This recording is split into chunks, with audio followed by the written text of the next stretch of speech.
Coach Lee Hopkins. My pronouns are he, him, his, and I want to welcome you to the Engaged Employee Podcast.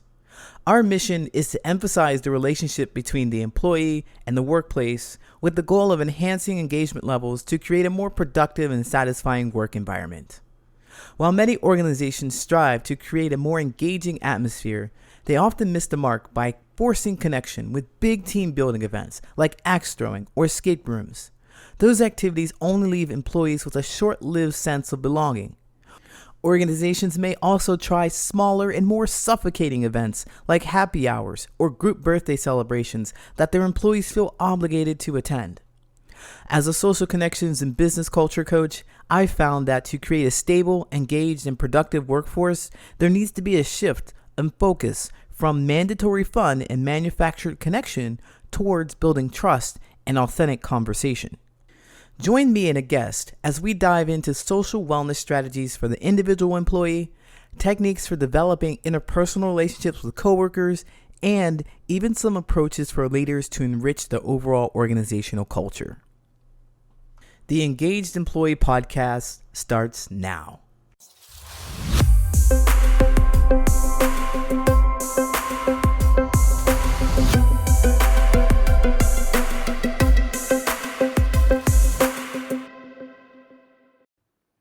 Hello, welcome to the Engaged Employee Podcast. My name is Coach Lee. My guest today is Shelly Starks. Shelly has been an instrumental force in communications coaching and the business community for over 20 years. She is the CEO of Inline Consulting Services, LLC, where she applies her decades of experiences in both extended disc coaching and business advising to create a cohesive and productive work environment. For her clients, the real measure of success is in the tangible progress that they achieve. By understanding behavioral styles and focusing on team dynamics, individuals and businesses alike can unlock avenues for scalable growth. Her passion is helping businesses find the ROI and investing in their people. Our conversation today will be focused on interpersonal relationships between coworkers and colleagues. Shelly, welcome. Hi, Coach Lee. Thank you so much for having me. I'm delighted to have this conversation with you here because when we first met, I had such a great connection to you. You were just like a go-giver in action. You, Thank I, you. I remember you saying, I was saying, I'd like to learn more about you, and you were like, hold on. I'm going to help and support you. I have many connections and I've been doing this for quite some time. And you connected me with a few people that have just been gems to me. So I just wanted to share that with you and the audience too, because I really like what you do. You stand for all the things that I talk about. So I'm going to stop talking now because I have said enough about you, said enough wonderful things, and they're going to discover that more wonderful things about you in this interview. So, Shelly, tell us a little bit about who you are and how you got started in this. Well, thank you for that kind introduction. I think that when you do things from an authentic space of wanting to actually help people with no actual need for something in return, I think that you end up finding your tribe of people. And it's really an interesting thing that happens. I feel like the universe just kind of brings that into your space. So I'm excited to have you in my tribe. Hopefully, you feel that same way and to continue to network with you and help your business. So I am Shelly Starks. I have actually just launched in September my third consulting business over the years. It has been one of those roller coaster rides, and those entrepreneurs that are listening know exactly what I'm talking about. But those people that have had maybe not had a linear career path also might also know what I'm talking about. I do have 20 years of behavioral analysis coaching that I have integrated into a couple different types of businesses, but my passion now is to really help those businesses understand their people, like understand really what's going on with them. It sounds like it takes a lot of effort, but it doesn't. And Yeah, their people is the number one asset, but it's also their number one liability. So yeah. when So they What if I could, we're gonna get into that, but I wonder a little bit about you because you are really passionate about it. You started to really shine bright about this. How did you get so passionate about helping people? I think it's because when I was younger, I've always just kind of been that child that wanted to feel good and be around people that felt good. And Mm, when you're a child, you try to things are not complicated. You don't have the same things in your head that you do as an adult. And I realized really early on when I held the door for somebody or I helped somebody, pick something up off the floor when we were in a restaurant or something that was just like very kid like, oh, I just noticed you dropped that. And mhm, their response was just to light up and say thank you. I thought, boy, this is just that basic thing, right? That we mhm. do, right? As humans, that there's nothing, they're not expecting anything in return. And that really was the very first part of it for me. And then as I grew older and realized, you know, small little things like saying someone's name if it's on their name tag. Thank you, Lee. Mm. And the light up that happens within them that somebody noticed them in the day of it just being constant, of just a rotation of people, really made an impact on them and I could feel it. Wow. Yes. So you really had that desire to see people light up at a young age, and Yeah. you took this desire to see people light up into the corporate world where it's all dark and dreary and, muddy.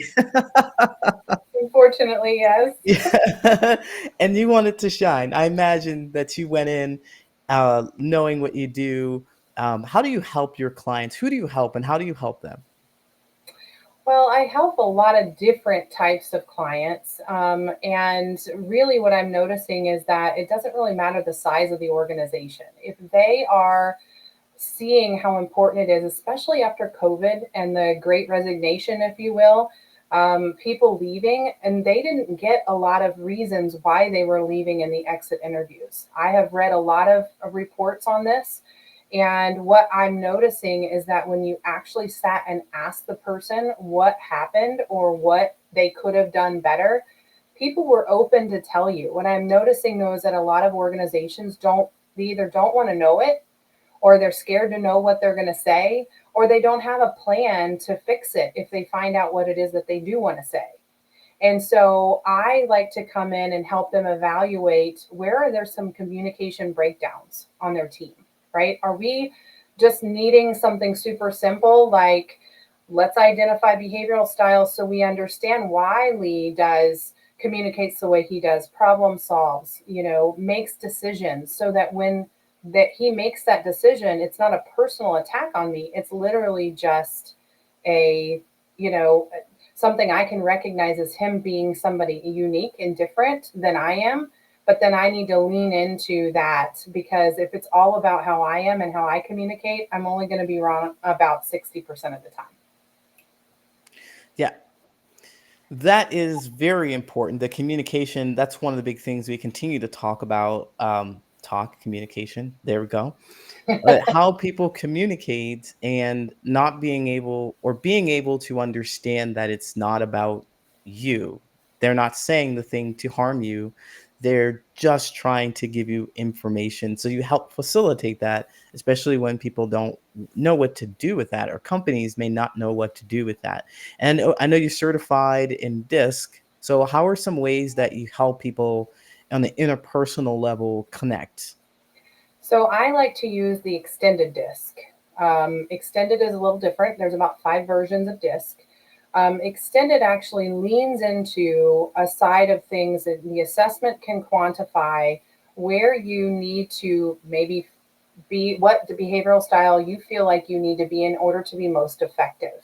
Now, that could be messages from your parents, it could be messages from your boss, it could be messages from your coworkers, your spouse, other family members that are telling you, hey, listen, Lee, you need to actually be this behavioral style to be most effective in your career.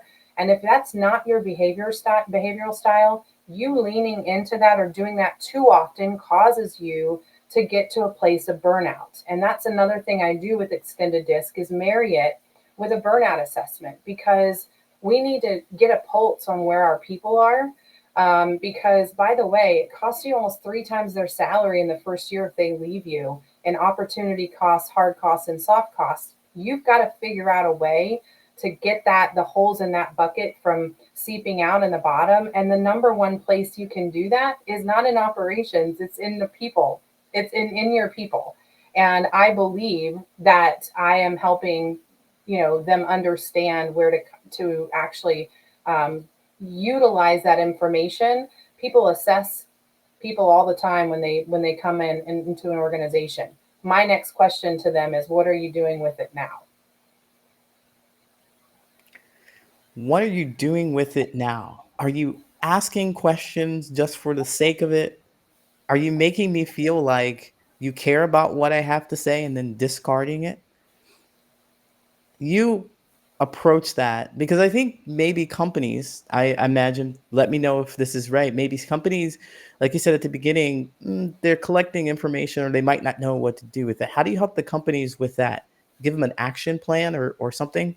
Yeah, so we kind of go in and we'll make sure that the dynamic hasn't changed. Sometimes people could have taken an assessment and they did that perceived need to be something else. Mm, Maybe once we have a very kind of neutral setting to preset the stage with the team and say, listen, we're not getting this information because we're going to use it against you. We're getting this information so we can learn to communicate with you. And then when we have the employees, what I believe that we don't do a good job of, we train leaders to communicate with their people.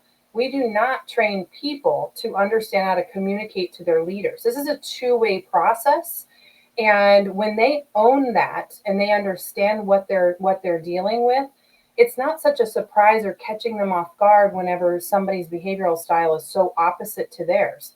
They know it's coming. They can prepare ahead of time. They can make sure that they are ready to have that conversation. And then they're not in a reactive mode. Now they're in proactive mode, right? yes. And communication takes two sides in order for it to work. Absolutely. It takes the listening and the speaking and the listening from both parties. I like this concept of speaking to your learning to speak to your leader. I've had many leaders. Some were not great, and some were absolutely fantastic. And those who were really great had the ability to listen and communicate because I didn't know how to communicate with them. So Yep. let's say, Shelly, we're in this position. I'm in this position where I have a not so great communicative leader, or I'm not really sure how to communicate with them. What would you say the first step would be for me to share a concern with them? So it depends. This is why I come in and help them with an assessment like extended DISC. Because let's say, for instance, you are an introspective person. You process internally. All right. You, the employee, processes internally. And let's say you have a leader, which is common, they process externally. So they are constantly speaking out in the room, right? As opposed to figuring this all in for out inside and then saying what they need to say. If you know that that person tends to not want a lot of details, but you're a detail oriented person, maybe you could figure out a way to, when you first start the conversation, say, hey, Lee, here are the 5 bullet points that I have for you, but do you mind if I share a little bit more information on each one of them? Do you have time for me to do that now, or should we set up a time later to do it? So it's not about don't listen to the things I have to say. Sometimes when we go into that situation, they're not prepared for all of that, right? Their day is coming at them like Hmm. everybody's day does, and their response to that is sometimes a fight or flight response as opposed to going to your frontal lobe, which is where your reasoning part of your brain is. So if we can start out with the respect from you, the employee, to the employer, right, or that leader as well, and then the leader to learn what I need to do to hear that employee that has an introspective processing speed, right? What do I need to do? If the two of them can kind of meet somewhere in the middle, I believe that raises the emotional intelligence level pretty quickly, if only for that one conversation. Wow, that blew me away. That was very powerful. Ask for permission. Be intentional about what you share with them. Trying to see how your manager might be all over the place, making it easier for them to hear you. Essentially, what I heard you say was make it easier for them to hear you. Yeah, Now I know why you've been nominated for the LinkedIn Love Affair book. I did my research. Can you tell us a little bit about that? sure. Yes, I was nominated and then I was selected as one of 21 co-authors in the LinkedIn Love Affair anthology series. And I'll tell you, I was a little taken back because I don't normally go into these things thinking I'm going to have anything that comes from them, right? I just go and I'm authentically me, which is connecting people, bridging the gap between people, thinking outside the box how they should be connected. And LinkedIn is a great platform for that, right? Because it helps us connect people. But more importantly, I think the fact that I take the time to figure out exactly what you as a business owner is looking for and who you look to connect with, and then make that intentional connection. I think that's probably why that was nominated and I was selected. I'm honored though. Yes, that's and everything that you said here, it's absolutely stunning and amazing. Everything that I experienced, like I said at the top of the our conversation, the top of the podcast. Well, Shelly, I want to thank you so much for joining, sharing your amazing wisdom with us. Can you tell us where we can find you? Sure. It's just shellystarks.com. And there is a form on there. I do a free assessment, no cost assessment, especially for business owners. I am going to be working eventually on trying to have an arm for helping families understand their family members. And so that hopefully will be coming in next year at some point. But I am really, really excited to connect with whoever would like to connect with me. Also, yes, and also you can find her at Shelly Starks on LinkedIn. Actually, all the relevant social media, check for Shelly Starks on LinkedIn. Also follow her on Instagram.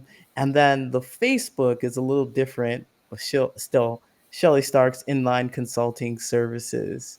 So go follow her, connect with her, get that free assessment, have that conversation about what you can do specifically in your relationships. Shelly, I want to thank you once again for being on.